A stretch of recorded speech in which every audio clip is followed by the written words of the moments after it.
Assalamualaikum Mbak Vina, selamat siang. Waalaikumsalam Bu, selamat siang juga Bu. Bagaimana nih kabarnya selama pembelajaran daring ini? Alhamdulillah baik Bu, sehat. Bagaimana kabarnya Bu? Alhamdulillah kalau Mbak Vina sehat ya. Alhamdulillah sama Ibu juga sehat-sehat saja. Ya Bu, soalnya kan sekarang kan musim penghujan, hawanya dingin. Jadi untuk pembelajaran daring itu lebih enak gitu Bu, lebih tenang gitu Bu. Lebih kayak fokus mengerjakan tugas, jadi nggak terbebani gitu. Oh iya, lebih santai ya Mbak Vina ya. Iya, lebih santai. Tapi emang sih Bu, tuh bisa lebih mengontrol tugas karena kan lagi hawanya enak misalkan tugas. Cuman ada sedikit yang nggak bisa saya kontrol sih Bu. Loh, apa ini Mbak Vina yang nggak bisa Mbak Vina kontrol, ya nggak bisa Mbak Vina kendalikan? Uh, Pandemi ini kan udah hampir 1 tahun ya Bu. Udah hampir sekarang udah bulan ke-12. Jadi mulai mulai Januari sampai sampai hari ini juga kan masih stay di rumah ya, nggak keluar keluar ya, jarang ya keluar sih Bu, cuman jarang keluar gitu kan. Dan yang apa namanya yang nggak bisa saya kontrol itu sering main HP, apalagi kalau kuliah itu kan pegangnya HP terus sama laptop, sering main HP terus ngebuka aplikasi belanja di Bu ya, biasa Bu cewek Bu, jadi kayak dikit-dikit lihat Shopee, dikit-dikit lihat Tokopedia, Lazada, kayak gitu Bu. Ada aja yang dibeli. Oh gitu, terus gimana Mbak Vina? Setelah melihat situs belanja online tadi.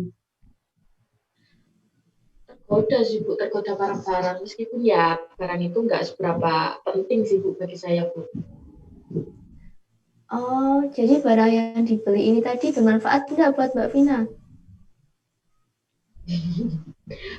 Banyak nggak bermanfaat sih Bu, cuman mengandalkan, oh ini barangnya lucu ya, gimana ya Bu, pengen jadinya ya beli. Soalnya kan kita kan jarang keluar juga.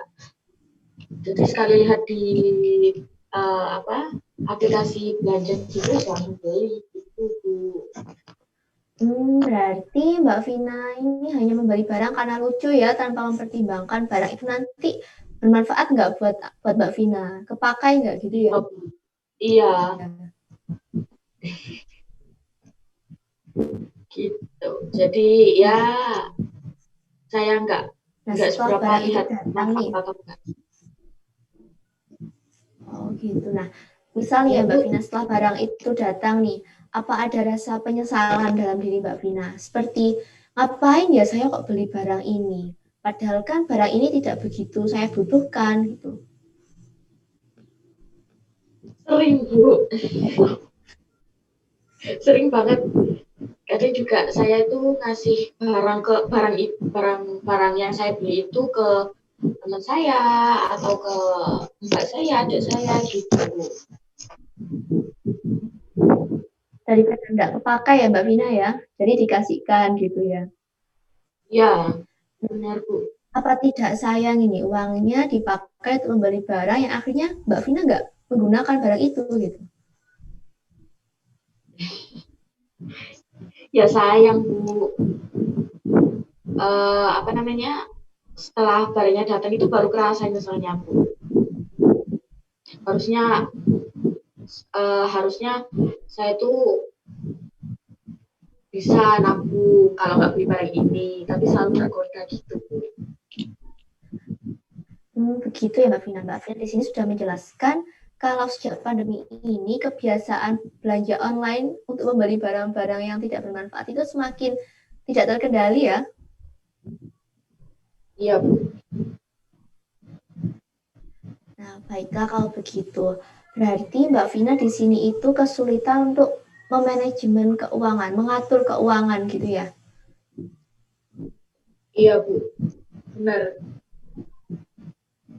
Nah, nah di sini kan Mbak Vina sudah menyadari dan merasakan bahwa saat ini itu Mbak Vina mengalami kesulitan untuk mengatur keuangan. Iya Bu, di sini tuh saya itu pengen banget gitu menyelesaikan masalah saya ini. Karena kan kalau misalnya terus-menerus saya mengeluarkan uang tanpa terkendali gitu kan juga nggak baik gitu, nggak bisa nabung, boros banget gitu.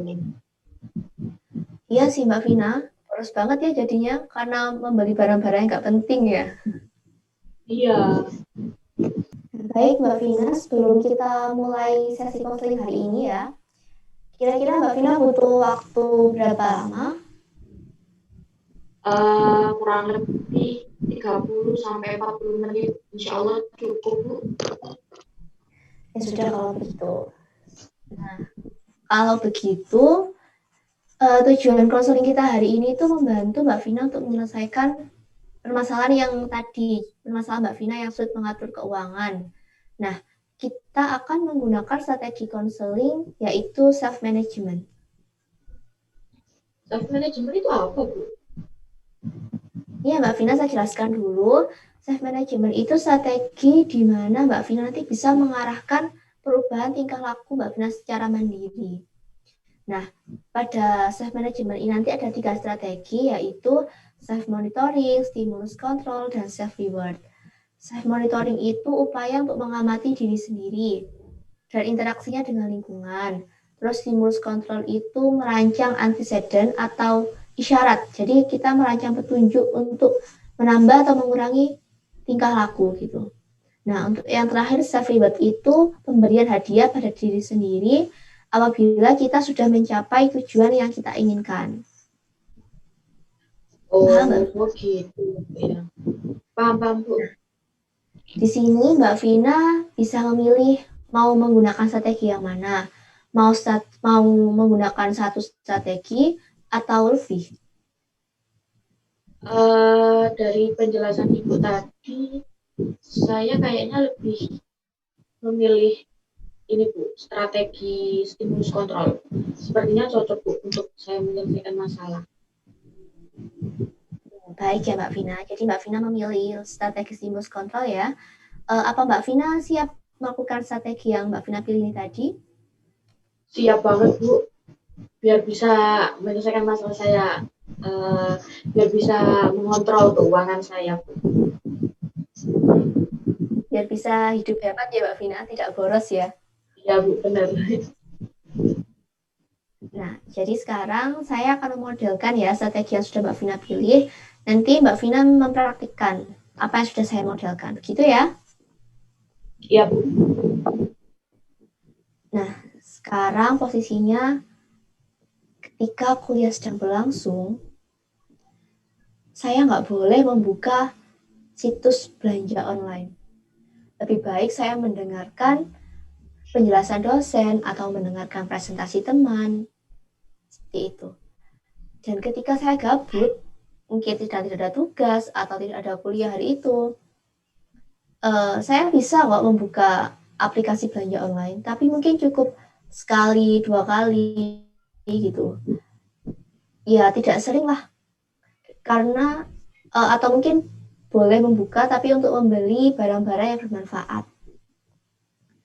Nah, daripada ketika gabut saya selalu membuka online shop untuk membeli barang tidak bermanfaat, lebih baik saya bisa membuka YouTube seperti untuk melihat film, mendengarkan lagu, ataupun saya membaca novel atau buku favorit saya seperti itu. Nah, sekarang Mbak Vina memodelkan apa yang saya praktikkan barusan. Tadi saya sudah mempraktekkan ada pikiran-pikiran positif. Ketika rasa untuk membuka situs belanja online itu meningkat gitu, muncul seperti itu. Sekarang Mbak Vina mempraktikkan ya, sudah paham kan? Paham Bu. Berarti ini langsung praktik ya Bu? Iya, silakan Mbak Vina, coba. Saya coba terlebih dahulu ya Bu. Di sini ketika saya mulai melakukan aktivitas di pagi hari, saya akan mencoba untuk memprioritaskan waktu saya untuk kuliah yang pertama. Ketika saya mulai merasa bosan kuliah karena hanya memandang HP atau laptop, saya mencoba untuk mengurangi rasa bosan itu bisa dengan cara melihat YouTube yang kontennya itu lebih positif, nonton film yang kontennya lebih positif, atau mendengarkan presentasi teman saya. Ya mungkin bisa sambil mencatat, bisa sambil menghias catatan saya. Terus yang kedua, saya akan mengurangi aplikasi belanja online saya yang tadinya 3, saya akan mencoba untuk mengurangi hanya 1 yang benar-benar saya sukai. Terus selanjutnya saya akan membuka situs belanja online hanya pada waktu sore hari. Karena jika saya membuka setiap saat, itu bisa membuat saya membuang-buang uang saya karena ada aja yang saya cekot. Terus yang keempat dan terakhir, saya akan membedakan uang untuk membeli kebutuhan yang wajib yang harus dibeli sama uang yang memang untuk saya beli jajan atau beli apa yang saya inginkan meskipun itu tidak bermanfaat. Jadi saya harus bisa membedakan uang itu biar tidak semuanya saya belikan barang yang tidak bermanfaat.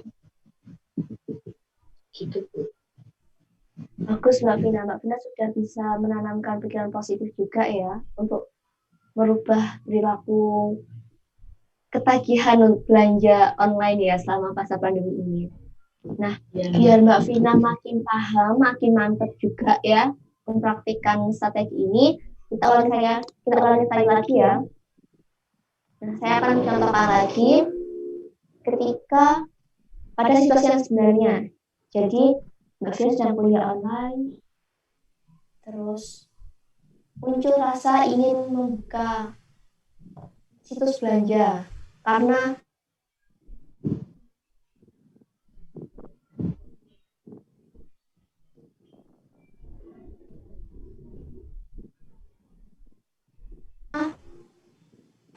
buka situs belanja online nih. Tapi sebelum itu ingat lagi gitu. Oh enggak, aku harus mendengarkan kuliahku sampai selesai terlebih dahulu. Aku tidak boleh membuka e-commerce gitu kan. Nah, habis itu ketika nggak ada kuliah, terus Mbak Vina lagi mungkin lagi gabut, gak ada pekerjaan gitu. Aku mau buka situs belanja online gitu. Gak apa-apa, tapi mungkin sore hari aja, sehari sekali gitu, atau mungkin seminggu 2 kali, biar aku nggak sering-sering menghamburkan uang, jadi membeli barang tidak bermanfaat. Atau mungkin daripada aku membuka situs belanja online, aku buka YouTube aja kali ya, buat lihat film. Atau aku baca novel aja ya, biar aku ada hiburan, ada yang bermanfaat daripada aku scroll situs belanja terus nanti akhirnya aku cek ke barang yang tidak penting, yang tidak bermanfaat buat aku. Seperti itu. Nah, paham Mbak Vina? Sekarang kita ulangi lagi ya, Mbak Vina mempraktekannya lagi. Iya Bu, saya coba ya sekali lagi. Ketika saya mulai melakukan aktivitas di pagi hari seperti biasa, saya bangun tidur, kuliah. Biasanya kuliahnya sampai siang hari atau sampai kadang juga sampai sore hari. Di situ saya akan lebih memprioritaskan atau lebih fokus pada kuliah saya, lebih fokus pada apa yang disampaikan dosen maupun teman saya yang lagi presentasi. Ketika saya mulai kaku atau mulai bosan karena hanya melihat laptop sama melihat handphone, saya mencoba membuka YouTube daripada membuka situs belanja online, membuka YouTube dengan mencari konten yang lebih positif atau konten yang sejalan dengan materi yang ibu dosen berikan, atau mungkin saya bisa membaca novel untuk mengurangi rasa bosan itu. Tapi yang lebih saya prioritaskan tetap kuliah, tetap saya harus memandang materi yang ibu dosen sama teman-teman saya sampaikan. Ketika udah mulai gabutnya nggak bisa dikendalikan, saya akan menerapkan lagi bahwa saya harus mencari apapun yang membuat saya tidak merasa bosan. Yang seperti katakan tadi, saya bisa memilih lagi, mencari konten yang positif, bisa melihat, bisa membaca novel untuk menghibur diri saya sendiri. Tapi saya akan membuka situs belanja itu satu kali ketika pada sore hari, dan itu pun saya harus memberikan waktu, tidak boleh berlebihan sampai 2-3 jam. Itu saya akan mencoba untuk mengurangi jam itu. Saya dari mulai 3 jam yang biasanya saya melihat situs belanja online bisa fokus banget, saya akan mengurangi hingga 1 jam atau mungkin 30 menit, dan saya akan menghapus beberapa situs belanja online agar tidak melihat situs belanja online lagi di handphone saya. Selanjutnya saya akan membedakan uang yang harus saya pilih sama uang yang sama uang untuk kebutuhan yang tidak wajib. Seperti itu. Insya Allah dari yang Ibu sampaikan tadi, yang dari Ibu modelkan tadi, saya lebih yakin bahwa saya bisa menerapkan itu tadi. Bagus Mbak Vina. Mbak Vina sudah menerapkan dengan baik ya. Mbak Vina sudah menerapkan secara sungguh-sungguh agar bisa memanajemen keuangan Mbak Vina lebih baik lagi. Ya Bu. Jadi tadi Mbak Vina sudah bisa ya mempraktikannya dengan baik, dengan sungguh-sungguh, dan menambah pikiran-pikiran positif. Ya Bu. Nah, untuk itu Alhamdulillah Bu, saya langsung bisa mempraktekkan yang dari modelan tadi. Iya, bagus ya Mbak Vina. Nah, biar Mbak Vina semakin paham, semakin lancar dalam menerapkan strategi ini, Mbak Vina bisa menerapkan strategi ini pada keadaan yang sebenarnya. Jadi ketika Mbak Vina mengalami situasi itu tadi, Mbak Vina bisa menerapkan strategi ini. Oh, baik Bu. Saya akan menerapkan strategi ini ketika saya sudah mulai merasa bosan dan saya ingin membuka situs belanja online. Jadi saya harus lebih, daripada saya membuka situs belanja online, lebih baik saya menonton YouTube, menonton konten-konten yang kreatif agar bisa pikiran itu bisa lebih fresh gitu. Ya, biar tidak fokus pada situs belanja online aja ya Mbak Vina ya. Bisa fokus ke hal lain yang lebih bermanfaat. Jadi karena Mbak Vina sudah paham dengan ini, dan sudah bisa mempraktikannya juga. Nah, saya punya tugas buat Mbak Vina, jangan lupa untuk merekam latihan strategi ini ya.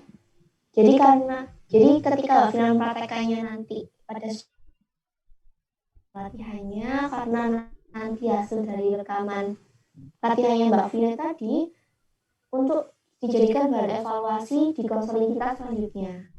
Jadi nanti di konseling selanjutnya kita akan mengevaluasi latihan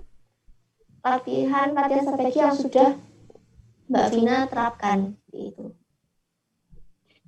Oke, baik Bu, saya akan menjalankan tugas dari Ibu. Semoga ini berhasil ya Bu. Semoga saya bisa mengontrol keuangan saya. Ya, semoga ya Vina. Semoga nanti di pertemuan selanjutnya ada banyak kemajuan. Jadi sudah ada banyak perubahan-perubahan, Mbak Vina sudah pandai mengontrol keuangan seperti itu. Ya Bu, saya usahakan untuk menerapkan dengan sungguh-sungguh Bu. Ya Mbak Terima kasih ya Bu. Iya sama-sama Mbak Vina. Sampai bertemu di sesi konseling selanjutnya ya minggu depan. Baik Bu. Selamat siang Bu. Selamat siang Mbak Vina. Baik, terima kasih Saudari Vina dan Saudari Mala selaku konselor dan konselor. Di sini saya sebagai pengamat satu, ya menurut saya dalam prakonseling mulai dari persiapan konselor, peraturan setting, penyiapan instrumen dan hasil awal konseling sudah cukup baik.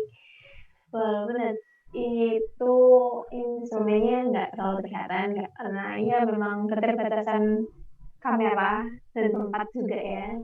Lalu pembinaan hubungan sudah cukup baik karena konselor juga diam-diam sudah mampu menyampaikan permasalahannya dan konselor pun juga mampu menceritakan masalahnya dengan baik dan melakukan konseling ini dari awal hingga akhir dengan baik juga. Implementasi strateginya menurut saya sudah dilakukan semua walaupun memang yang ada di buku ada 11 strategi 11 tahapan, namun yang tahapan ke-10 dan 11 itu menurut saya memang dibutuhkan saat konseling selanjutnya karena itu review dari rekaman dan juga hasil analisis data. Keterampilan konselor menurut saya sudah cukup baik mulai dari tata bahasa, attitude, suara konselor, respon verbal maupun verbalnya sudah cukup baik. Jadi saya begitu. Monggo pengamat kedua.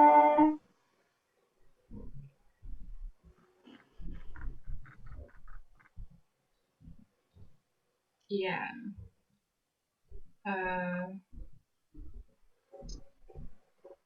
Sesi konseling hari ini menurut saya sudah sangat bagus sih, dari mulai persiapan prakonseling, kemudian pembinaan hubungan, prosedurnya, kemudian dari keterangan konselornya juga sudah sangat baik. Untuk prosedurnya sendiri sudah dilaksanakan semua, mulai dari rasional, kemudian komitmen dari konseling, kemudian untuk pelaksanaannya sendiri, untuk prakteknya sudah dilaksanakan dengan baik. Yang mau ditekan apa ya? Mungkin intonasi konselor kali ya, itu agak, menurut saya pribadi agak kurang sesuai sama konteksnya, tapi ya teknis lah itu. Selebihnya sudah baik sih, kayak gitu.